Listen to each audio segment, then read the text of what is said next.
Beware of the blob, it creeps and leaps and glides and slides across the floor, right through the door and all around the wall. A splotch, a blotch, be careful of the blob.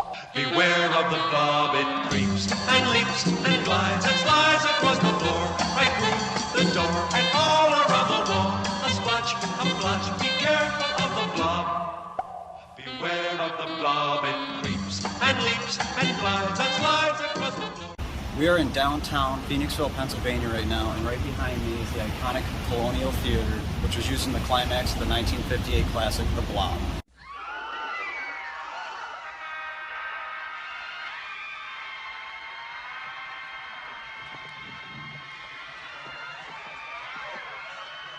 And it's pretty cool because when we happened to arrive, we got Boris Karloff up on the marquee there. So follow me for a second. So, I'm going to get a shot of it from right here so you can see it. It's all pretty original. I'll be head inside and see if we can take a look.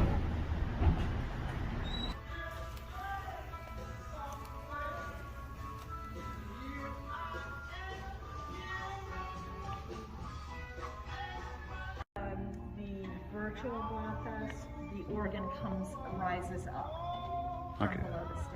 So there's an organ that comes up from this area after these are removed. And there it is up there.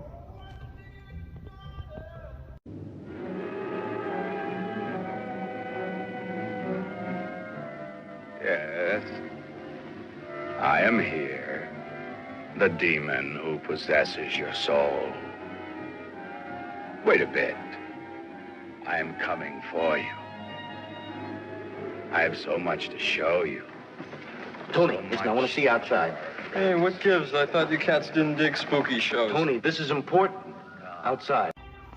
Okay, so now we're in the area where Robert Fields and James Bonnet, don't know the name of the other guy who played Al, they would have been sitting in this area right here with the old dude telling them to be quiet when Steve McQueen and Anita Corso ran up here to tell them, you know, hey, we got something to deal with. Thank goodness he had done that, because what was to come through those windows in about 20 minutes in the film. You come up here,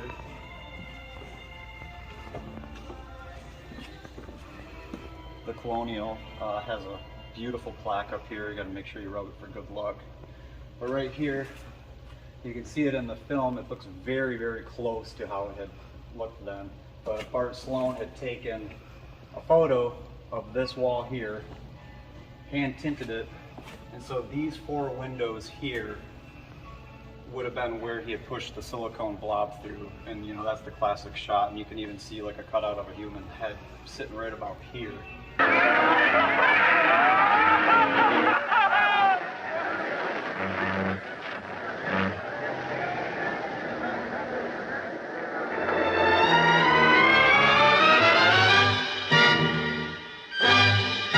So this is how they would have been sitting, and make sure she's at her camera.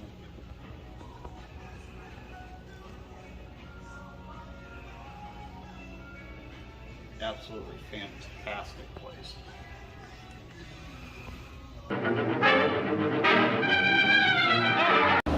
Alright, so we were blessed enough to be able to come into the actual projection room where the big scene before the blob comes out, those windows right there. Now, according to where the shot was set up, the projectionist would have more than likely been sitting somewhere around either this corner or this corner, because there's a shot that Bart Sloan had put up where you see the blob coming up, and here are the actual dials that remain. You can see them in the film. It was a bit of a greener paint scheme at that time.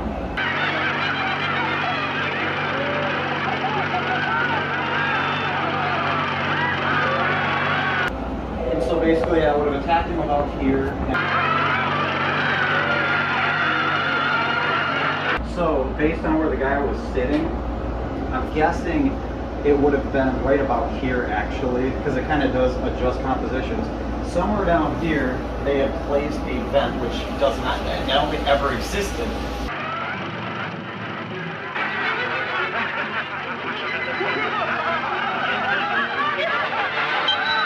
The reason being is it sits there, then it cuts to Bart Sloan's little spot where it can come through. They needed an excuse. They didn't want the blob just to go under a door like they did in the earlier scene, or to attack Steve and Jane inside the meat cooler at Jerry's supermarket.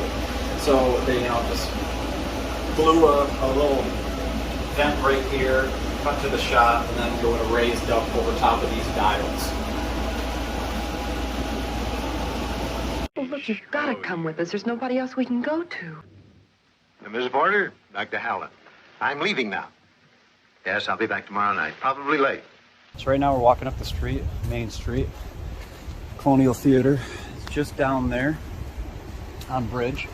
It's about a 9-minute walk to our next destination, which is going to be the home of Dr. T. Howland. It's now a private residence. It was a private residence back then too, but anyway, so yeah, if you look down the road, this is actually some sidewalks that Irvin S. Hewworth and his film crew would have, had their film equipment shooting and all this stuff. You can actually notice how narrow the roads are here. So, judging by the cars that were used in the film, would show that they are, they would have blocked off the road. Plymouth Cranbrook and then that Ford Roadster. And when we get to it, I'll explain a little bit more. Alright, so now we are in front of Dr. Howland's house. Private residence now, so, the Dr. T. Howland sign ain't out front anymore. But obviously that was a film prop. So right there is where Steve McQueen and Anita Corso would have pulled up the road this way. Hey, Doc. Joyce, come on. What's your hand? Hey, Doc, how this man's been hurt? In front of it, we walked up those steps with the old man. The inside of the house was a film set, and we will be going there later. It would have been at Studio A, B, or C, but that's about a 15-minute drive from here. And also, a big scene that had happened is where Steve McQueen met with Robert Fields, Tony and Mooch and Al, and they did their drag race. So after looking carefully and based on how, filmmaking was at that time, because they could only go so far with their rental equipment, my guess is that they were parked out front here.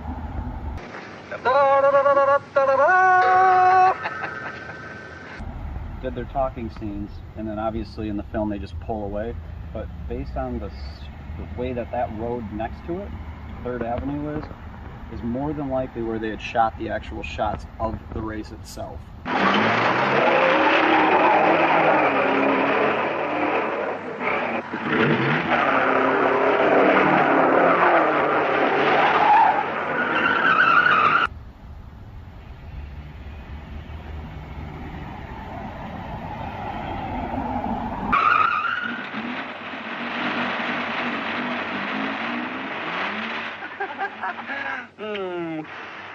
I told you, I got to leave now.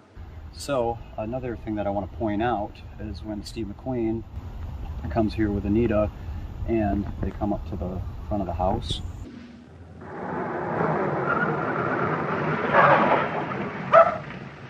They just wanted to let the doc know because he sent them out to go find out what happened to the old man. He walks around the corner here. Listen, I'm gonna check in the garage and see if the doc's car's there. Oh, okay.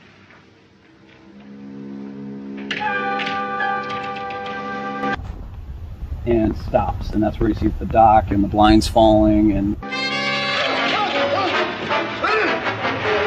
to the right would have been the window based on where Steve would have been standing. If you put it all together, it makes a lot of sense. Now this is where the trick comes in. And a lot of people, I haven't noticed, many people have noticed it. The shot of the doctor itself is actually not shot at one of the windows, because if you watch carefully, and I'll pull up a clip here, as you see the stuntman falling with the blob all over him and this stuff, you'll actually notice in the bottom left-hand corner of the screen, along the side of the frame, the bricks move. They shake a little bit.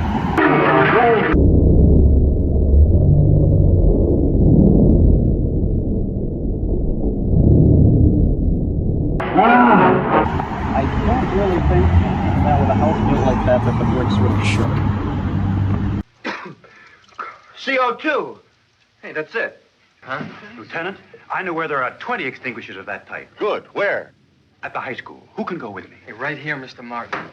Well, what are we waiting for? Let's go. We're now at the location, only a few blocks from the Colonial Theater, at the Samuel Barclay School. Okay, come on. Let's get it. Hey, here comes Mr. Martin. Come on. Here comes the principal. But right there, behind me, is the door in which Jane's dad, Principal Martin, and the teens had driven their car up here to get the CO2 fire extinguishers. If you look at to the right side of the door, you can actually see the color of the cement is just there. So right down there where it says mass required.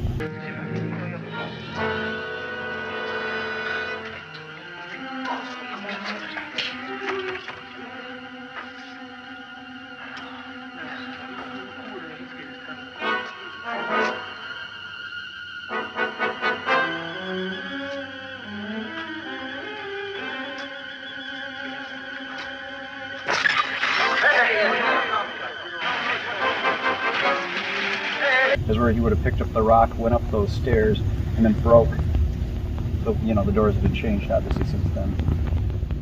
Broke the window so they could go in and get the CO2 fire extinguishers. And now we're gonna go head down Art School Road to find some other fun stuff. So anyways, we're headed down Art School Road, and on our way we're gonna end up stopping by it's now called C&J's Auto Shop, but this was the auto repair shop that was seen in the film where the guy is killed underneath the car. You know, Marty, if I didn't get away once in a while and cut loose, I'd blow a gasket. At night, working late hours because he had a big camping trip to go on. And, you know what I'm gonna do to him, Marty? Hey, Marty! So now we're at the actual auto repair shop using the film. There it is right there. It's obviously a working place now, so we have to stay very private about all of this. Got permission from front guys, so it's okay. But yeah, we made it. Here's our first. Our next spots are going to be Studio A, B, and C, and a certain road where a cool shot was filmed in the movie, and we'll see if we can recreate it. Let's go. This is just really exciting. So these main roads, if you want to show a little bit here, these would have been the roads that the film crew would have been taking in order to get to these different sites, and a lot of these are very close to one another. We're talking, anywhere between 10 to 20 minutes away from each other. Just really, really cool. Beware of the blob, it creeps and leaps and glides and slides across the floor, right through the door and all around the wall. At the stop sign, turn left onto Old School Road. Alright, so now here is the road. So we're at the corner here, which is seen in the shot of the old man running across the street. Steve, watch out! Steve, watch out!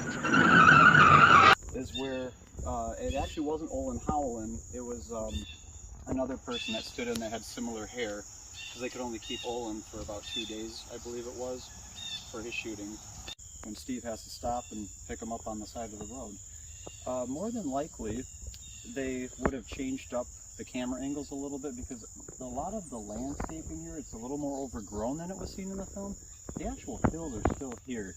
And based on some of the outdoor shots that they would have filmed, because they couldn't take their rental film camera work, too far from the studio, would more than likely somewhere down here. Where'd he go? Hey, you okay? Take me to a doctor! What's the matter? I can't get it off! Well, here, let me try. Maybe I can get it off. No, you can't. Okay. Come on, we'll get you in the car. And so he would have been laying right down about here, and then Steve's car would have been in this vicinity here.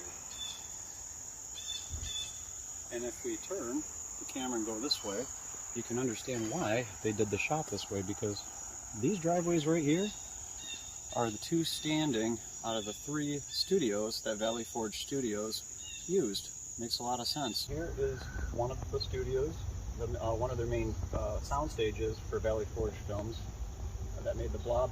And as I was just saying, look how close it is to the corner which is seen in the shot.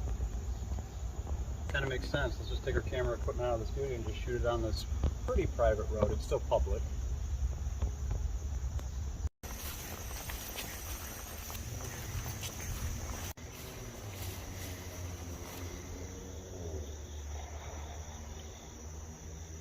Alright, so here is one of the last remaining parts of one of the 3 studios that they had here at Good News Productions, aka Valley Forge Films. More than likely, this would have been the location where they had filmed the wood scene. It could have been down the road at the other studio, not completely sure.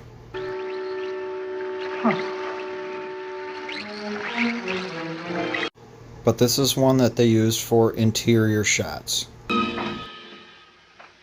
Doctor? Where is he? What do you mean?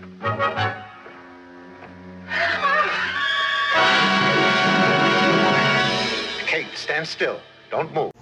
Because the other studio building was the one in which they housed the actors that had come from New York for their stay for the couple of weeks they were shooting. Jim, get the telephone company. Have them connect you with a diner, fast. Here's the Downingtown Diner.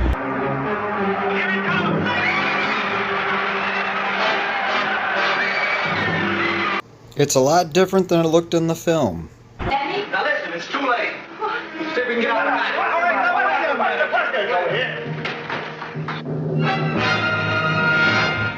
What happened? it's all over. What do you mean it's all over? Take it easy. What's the matter?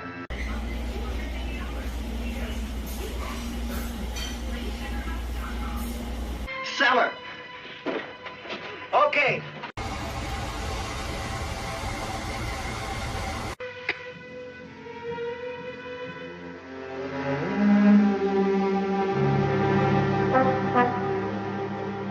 Now listen, is there any other way out of here? The windows. Here we just had an amazing supper, and this was our last spot to stop. BLOB on.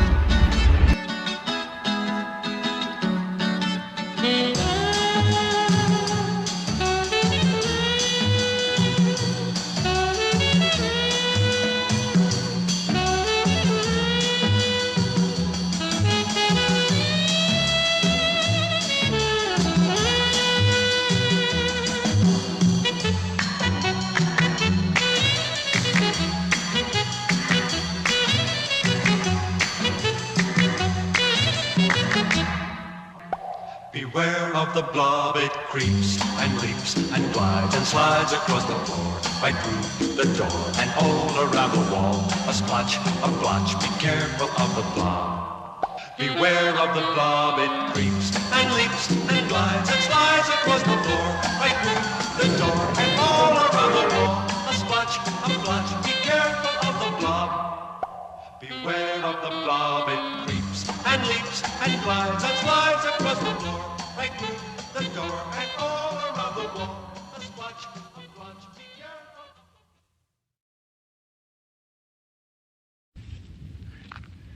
They're coming to get you, Barbara.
They ought to make the day the time changes the first day of summer.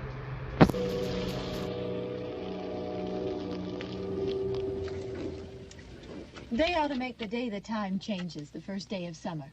What? We're in Evans City Cemetery right now, where they shot the 1968 classic, Night of the Living Dead. Here's the actual location where Johnny and Barbara, there would have been a tree here at the time of filming. But this is the spot she would have got down on her knees, you know, to pray and all this stuff.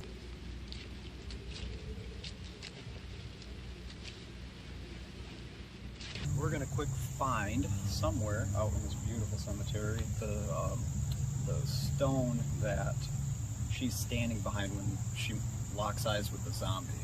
Let's go see if we can find it.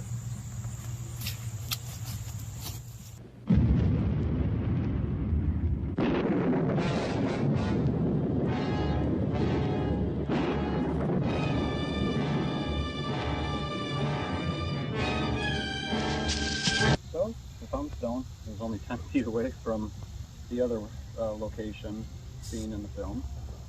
This is the stone that Barbara was clinging to, looking at the zombie. As right over there, Johnny was laying dead underneath the zombie, first victim of the film.